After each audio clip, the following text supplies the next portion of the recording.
दोस्तों, आज मैं आपको सुना रहा हूं कहानियों के सरताज और हर दौर में अपनी उर्दू कहानियों के लिए जाने जाने वाले सादत हसन मंटो की एक कहानी जिसका नाम है ठंडा गोश्त। चलिए शुरू करते हैं। ईशर सिंह छत की तरफ देख रहा था। उससे निगाहें हटाकर उसने कुलवंत कौर के मानूस चेहरे को टटोलना शुरू किया। कुलवंत, आवाज में दर्द था। कुलवंत कौर सारी की सारी सिमट कर अपने बालाई होंठ में आ गई।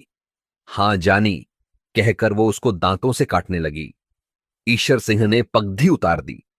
कुलवंत कौर की तरफ सहारा लेने वाली निगाहों से देखा।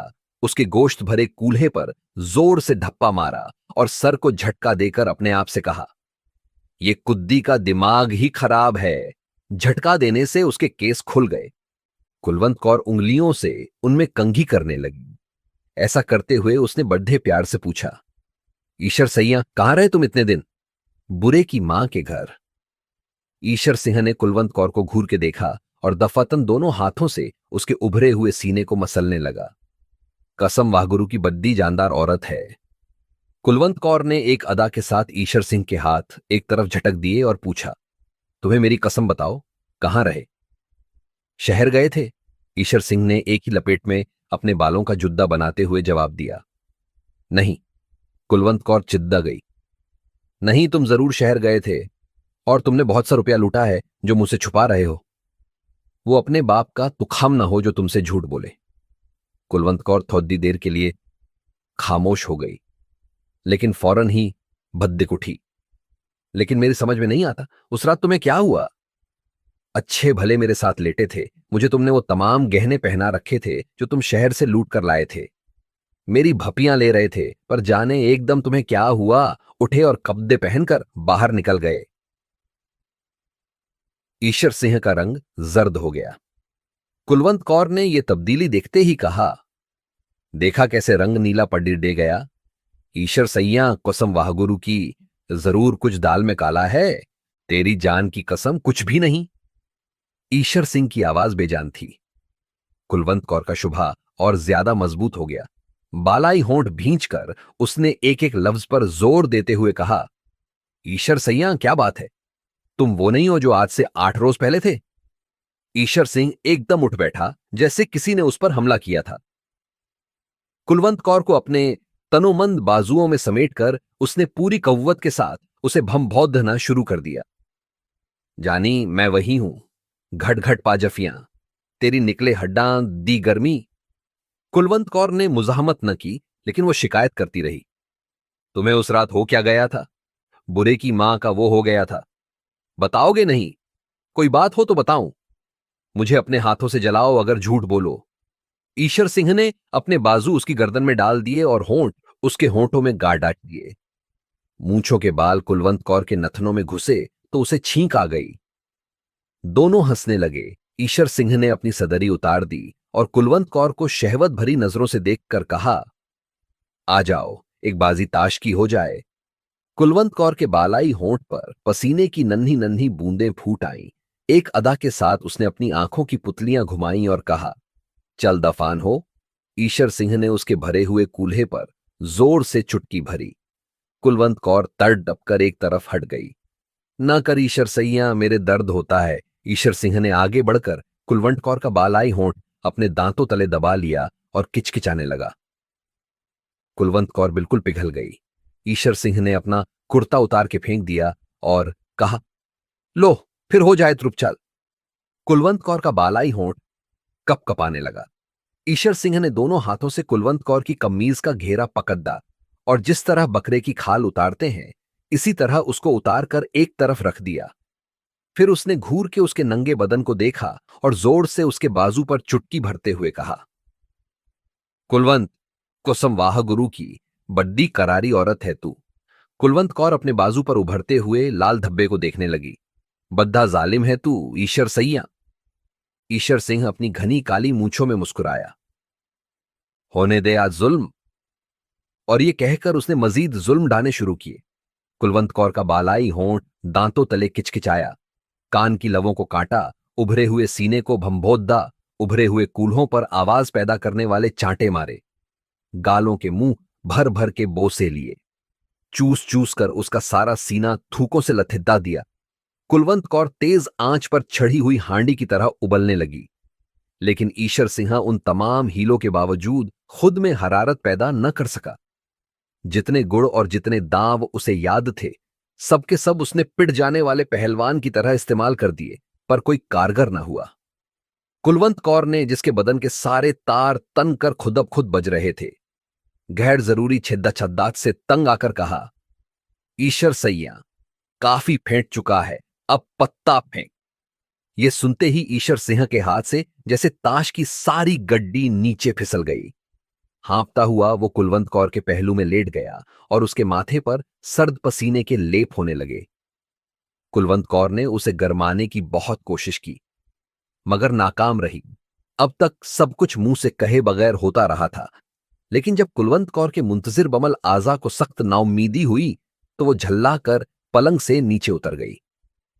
सामने खूंटी पर चादर पड्डी थी, उसको उतारकर उसने जल्दी जल्दी और हंसकर और नथुने फुलाकर बिफरे हुए लहजे में कहा, ईशर सैया, वो कौन हरामजादी है जिसके पास तू इतने दिन रहकर आया है, जिसने तुझे निचौड़ दाच डाला है?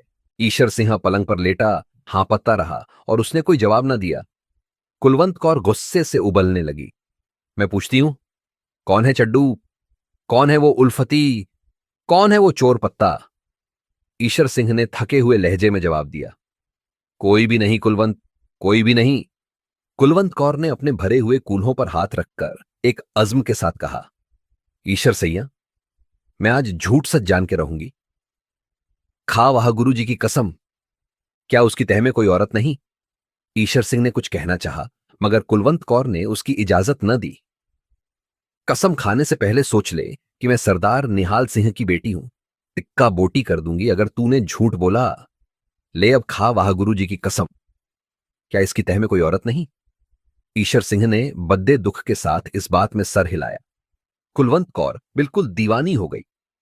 लपक कर कोने में से कृपान उठाई, म्यान को केले के छिलके की तरह उतारकर एक तरफ फेंका और ईशर सिंह पर वार कर दिया।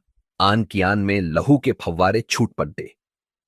कुलवंत कौर की इससे भी तसल्ली न हुई तो उसने वहशी बिल्लियों की तरह ईशर सिंह के केस नोचने शुरू कर दिए। साथ ही साथ वो अपनी नामालूम सौत को मोटी मोटी गालियां देती रही। ईशर सिंह ने थोड़ी देर के बाद नकाहत भरी इल्तिजा की, जाने दे अब कुलवंत, जाने दे। आवाज में बला का दर्द था। कुलवंत कौर पीछे हट गई। खून ईशर सिंह के गले से उड्डा डाट कर उसकी मूंछों पर गिर रहा था। उसने अपने लर्जा होंठ खोले और कुलवंत कौर की तरफ शुक्रिये और गिले की मिली जुली निगाहों से देखा। मेरी जान, तुमने बहुत जल्दी की, लेकिन जो हुआ ठीक है। कुलवंत कौर का हसद, फिर बदक्का, मगर वो कौन है तुम्हारी मां? लहू ईशर सिंह की जबान तक पहुंच गया। जब उसने उसका जायका चखा तो उसके बदन पर झुरझुरी सी दौड़ गई। और मैं भीनी या छह आदमियों को कत्ल कर चुका हूं। इसी कृपान से कुलवंत कौर के दिमाग में सिर्फ दूसरी औरत थी। मैं पूछती हूं, कौन है वो हरामजादी? ईशर सिंह की आंखें धुंधला रही थी। एक हल्की सी चमक उनमें पैदा हुई और उसने कुलवंत कौर से कहा, गाली न दे उस भद्वी को। कुलवंत चिल्लाई, मैं पूछती हूं, वो है कौन? ईशर सिंह के गले में आवाज रूंध गई, बताता हूं। ये कहकर उसने अपनी गर्दन पर हाथ फेरा और उस पर अपना जीता जीता खून देखकर मुस्कुराया। इंसान मां या भी एक अजीब चीज है। कुलवंत कौर उसके जवाब की मुंतजिर थी। ईशर सैया, तू मतलब की बात कर। ईशर सिंह की मुस्कुराहट उसकी लहू भरी मूंछों में और ज्यादा फैल गई। मतलब ही की बात कर रहा हूं। गला चिरा है माया मेरा। अब धीरे धीरे ही सारी बात बताऊंगा। और जब वो बात बनाने लगा तो उसके माथे पर ठंडे पसीने के लेप होने लगे। कुलवंत, मेरी जान, मैं तुम्हें नहीं बता सकता मेरे साथ क्या हुआ। इंसान कुद्दिया भी एक अजीब चीज है। शहर में लूट मची तो सबकी तरह मैंने भी उसमें हिस्सा लिया। गहने पाते और रुपए पैसे जो भी हाथ लगे वो मैंने तुम्हें दे दिए। लेकिन एक बात तुम्हें ना बताई।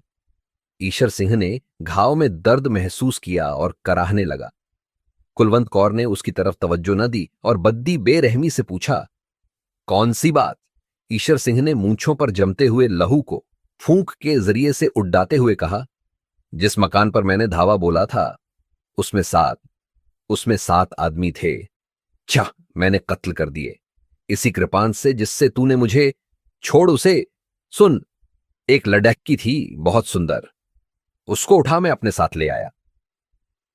कुलवंत कौर खामोश सुनती रही। ईशर सिंह ने एक बार फिर फूंक मार के मूंछों पर से लहू उड़ाया। कुलवंत जानी, मैं तुमसे क्या कहूं, कितनी सुंदर थी, मैं उसे भी मार डालता, पर मैंने कहा नहीं। ईशर सैया, कुलवंत कौर के तो हर रोज मजे लेता है, ये मेवा भी छक देख। कुलवंत कौर ने सिर्फ इस कुदर कहा और मैं उसे कंधे पर डालकर चल दिया। रास्ते में क्या कह रहा था मैं? हाँ, रास्ते में नहर की पटड्डी के पास तो हद्दाह की झादियों तले मैंने उसे लिटा दिया। पहले सोचा कि फेंटूं, लेकिन फिर ख्याल आया कि नहीं। ये कहते कहते ईशर सिंह की जबान सूख गई। कुलवंत कौर ने थूक निगलकर अपना हलकत्तर किया और पूछा, फिर क्या हुआ? ईशर सिंह के हलकत से बमुश्किल ये अल्फाज निकले, मैंने मैंने पत्ता फेंका, लेकिन लेकिन उसकी आवाज डूब गई। कुलवंत कौर ने उसे झंझोद्दा, फिर क्या हुआ? ईशर सिंह ने अपनी बंद होती हुई आंखें खोली और कुलवंत कौर के जिस्म की तरफ देखा, जिसकी बोटी बोटी थिरक रही थी। वो मरी हुई थी, लाश थी, बिल्कुल ठंडा गोश्त। जानी, मुझे अपना हाथ दे। कुलवंत कौर ने अपना हाथ ईशर सिंह के हाथ पर रखा, जो बर्फ से भी ज्यादा ठंडा था। तो ये थी कहानी ठंडा गोश्त। अगर आपको कहानी अच्छी लगी है तो इस पेज को सब्सक्राइब करते जाएं और खूब सारी कहानियां सुने। फिर मिलेंगे किसी और कहानी के साथ। शुक्रिया।